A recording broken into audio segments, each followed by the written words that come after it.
Netherlands এবং Sweden তারা যখন একে অপরের মুখোমুখি হয়েছিল ট্যাকটিক্যাল ব্যাটেলের হওয়ার একটা আভাস যেমন ছিল, একই সাথে কিন্তু ম্যাচ শেষে রেকর্ডেরও ছড়াছড়ি হয়ে গেছে। ব্রাজিলকে ছাড়িয়ে নেদারল্যান্ডস এখন বিশ্বকাপে না হারা, টানা 14 ম্যাচ না হারা দল। আপনি তাহলে বলতে পারেন যে নেদারল্যান্ডস কি চ্যাম্পিয়ন হয়েছিল? না, 2010 সালে তারা হচ্ছে সবশেষ ফাইনালটাই হেরেছিল, এরপর 14 এবং 22 বিশ্বকাপ তার তো টাই ব্রেকারে হেরেছে।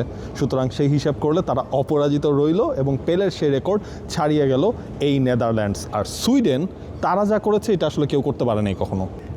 সুইডেনের কথা বলেছেন, ভালো করেছেন, ব্রাজিলের কথা বলেছেন, ভালো করেছেন। এটার সঙ্গে আমি একটু মিলিয়ে আরেকটা স্ট্যাট পরে সুইডেনটা কিন্তু আমি আবার বলবো, হ্যাঁ দিয়ে 1958 সালে সবশেষ ব্রাজিলের কাছে ফাইনালে সুইডেন বিশ্বকাপের কোনো ম্যাচে 3 গোল বা তার চেয়ে বেশি ব্যবধানে হেরেছিল এবং এতদিন বাদে সুইডেন বিশ্বকাপের এরকম একটা ম্যাচে 5-1 গোলে উড়ে গেছে। কই 58 সাল, কই 2026 এখানেও আছে।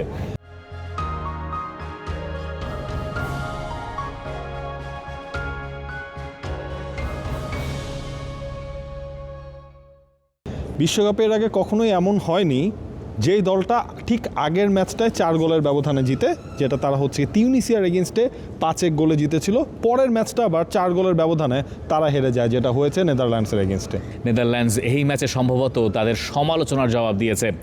কোম্যান, যিনি এই ম্যাচে দলে একটা চমকই রেখেছিলেন, ব্রবিকে তিনি নামিয়ে দিলেন এবং সামারভিলকে তিনি শুরু করার নাই।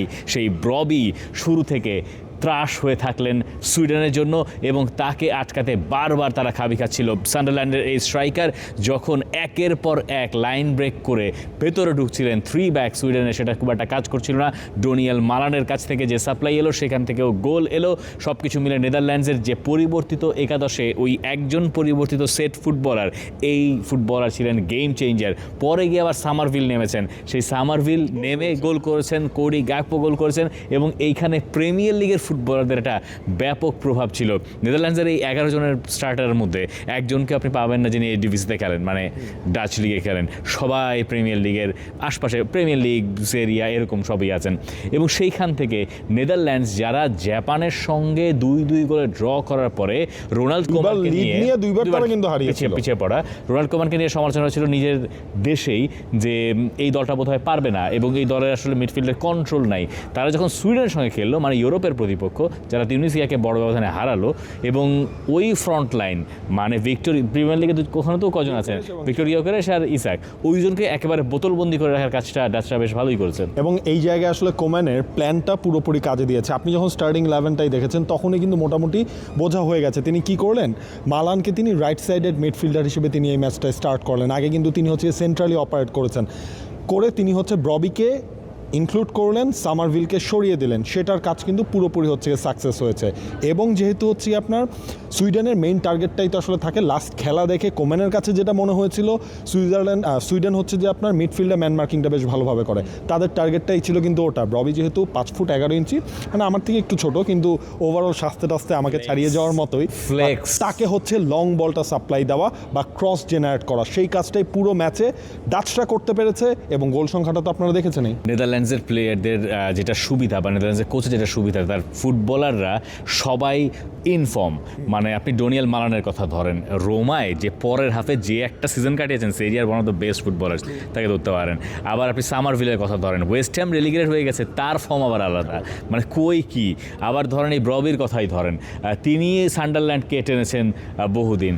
এই টিমটায় এমন সব ফুটবলার আছেন, কোডি গ্যাকপো লিভারপুলে একেবারে মন্দ করেছে, রাইন্ডার্সের কথা ধরেন, রাইন্ডার্সও সিরিজে খুব বেশি, এই কয়েকজন একটু আলাদা ওয়ার্ল্ড কাপে কিন্তু হচ্ছে তারা ভালো করছেন রাইন্ডার্স এবং হ্যাঁ, এই একাদশ মানে যেটা আছে নেদারল্যান্ডসের, তাদের বেশিরভাগ ফুটবলারই, মানে যাদেরকে আমরা খুব বেশি নাম নেই না, মানে ব্রবির নাম আমরা ফুটবল হতে কয়বার নিয়েছি, সামারভিলের কথা হয়তো একবার বলেছি যখন তিনি খুব ভালো গোল করছিলেন, কিন্তু এই ফুটবলাররা এখন এসে নেদারল্যান্ডসকে সার্ভ করছেন।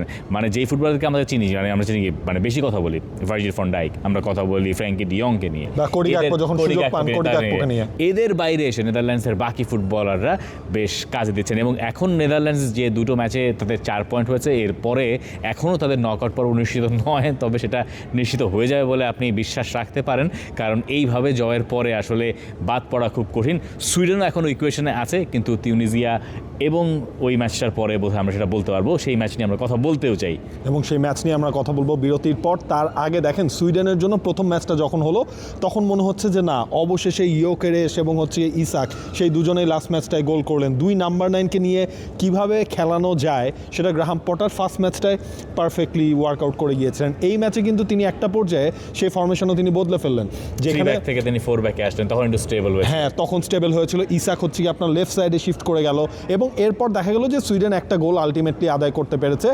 এলেঙ্গা তিনি গোল করলেন, তবে ভারব্রুগেন তিনি যেই সেভ করেছেন ভাই, অসাধারণ। 7টা অন টার্গেট অ্যাটেম্প ছিল সুইডেনের পুরো ম্যাচে, সেই 7টার মধ্যে একটা কেবলমাত্র তিনি গোল কনসিড করেছেন এবং 2টা হাইড্রেশন ব্রেকের পরেই সুইডেন কিন্তু তেড়ে ফুরে উঠেছিল, বাট কোনো লাভ হয়নি। 2টা হাইড্রেশন ব্রেকের পরে জাপানের সঙ্গে নেদারল্যান্ডসকেই হারিয়েছিল, সেটাও একটু মনে রাখা দরকার। তার মানে হাইড্রেশন ব্রেকের পর নেদারল্যান্ডসের কিন্তু টেম্পো ড্রপ করে এবং হাইড্রেশন ব্রেক আসলে কি করে ফুটবল প্রভাব রাখছে সেটা নিয়েও টি স্পোর্টস ফুটবলে নিশ্চয়ই দেখতে পাবেন।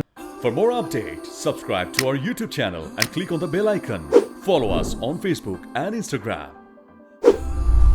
Download T Sports app to enjoy exciting games and highlights. Visit tsports.com.